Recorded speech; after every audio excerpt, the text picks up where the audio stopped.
Hi, I'm Jane.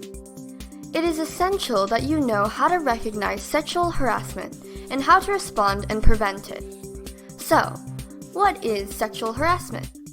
Sexual harassment can be defined as any unwelcome sexual advances, requests for sexual favors, and other verbal or physical conduct of a sexual nature that affects an individual's employment, unreasonably interferes with his or work performance, or creates an intimidation, hostile, or offensive work environment.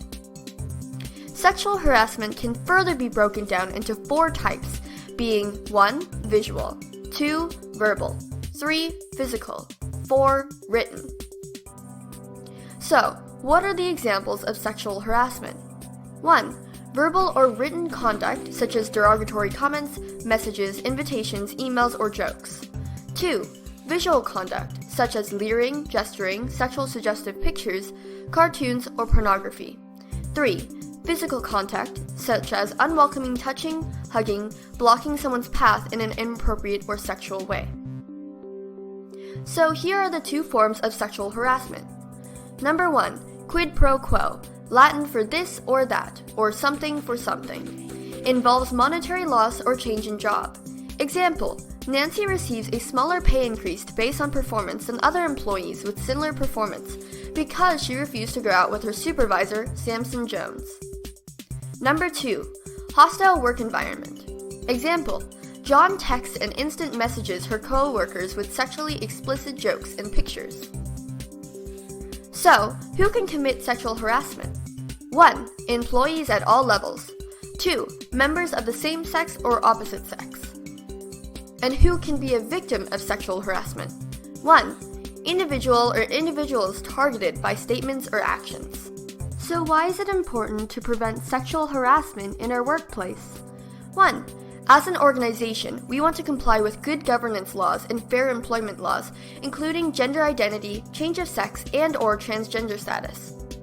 2. Leads to increased absenteeism from those affected. 3. Leads to high turnover of staff. 4. Leads to the departure of valuable employees.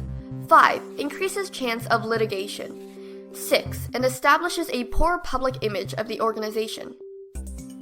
Is it sexual harassment? True or false?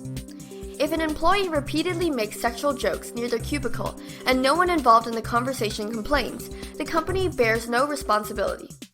The answer is false. Such behavior might be okay at a private happy hour if no one is there, has a problem with it. However, it's totally different if it occurs in an area where everyone can hear it, like a break room, conference room, or open workplace. What is retaliation? 1. Retaliation is an adverse action taken against an employee because he or she complained of harassment or discrimination or participated in an investigation. 2.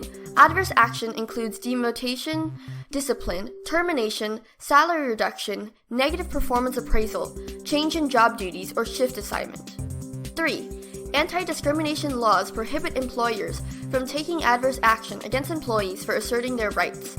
Employees should never have to fear any punitive action or retaliation for filing a legitimate complaint of sexual harassment. So what are your responsibilities as an employee? 1. Know what is sexual harassment. 2. Complying with sexual harassment policies as set out by the organization. 3. Reviewing your behavior and adjusting as necessary. 4. Immediately report any incidents you witness to HR and/or your leader. 5. Making sure that sexual harassment does not occur in the workplace. Thanks for watching. Please complete our quiz to test understanding and like and comment on the page.